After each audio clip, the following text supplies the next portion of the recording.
Grabe, nakakatouch nga ang ginawa nila Piolo Pascual at Doktora Vicky Bello sa nasabi nga pong driver ni Piolo. Nakakayak nga ang naging kwento ng driver ni Piolo Pascual na tinulungan niya dahil sa nasabi nga pong aksidente. Napakabait ni Piolo at ni Doktora Vicky Bello na nagtandem para matulungan ang nasabi nga pong driver ni Piolo Pascual. Driver ni Piolo Pascual na tinulungan ni Piolo at Doktora Vicky Bello. Nakakaiyak naman daw ang kwento na ito from Bello. Ang bait talaga ni Doktora Vicky Bello at Piolo Pascual. Tahimik lang si Rizan.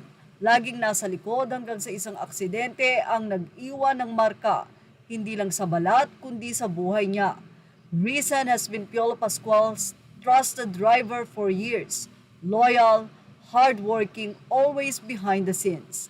Then came a life-altering accident that left deep scars not just on his face but on his confidence. When Piolo reached out, we saw the kind of quiet strength the Bello Scar Project was built for.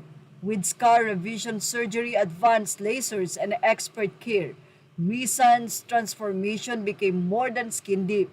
It became a story of healing, hope, and quiet courage. This is what the Bello Scar Project is about. Grabe, sobrang galing ng transformation. Biruin nyo ang before na ito ay narito na nga ang looks ng nasabing driver ni Piolo Pascual na mukhang nag-ala Piolo din.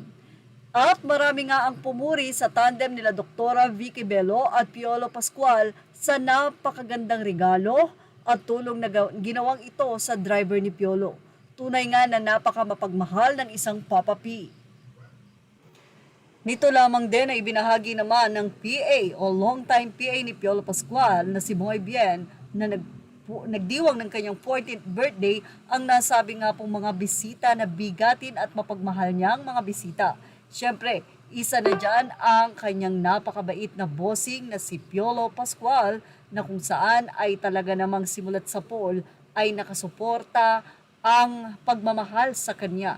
Grabe nga talaga si Piolong magmahal at ayon nga kay Moy Bien, talagang blessed na blessed siya sa pagkakaroon ng maraming kaibigan, pagmamahal na nagmumula sa mga ito at sa pagkakaroon of course ng isang Papa P. Happy birthday, Moy Bien. Yan ang ating showbiz top update. Images are all credit to the rightful owners. Please like, share, and subscribe. Thank you for watching.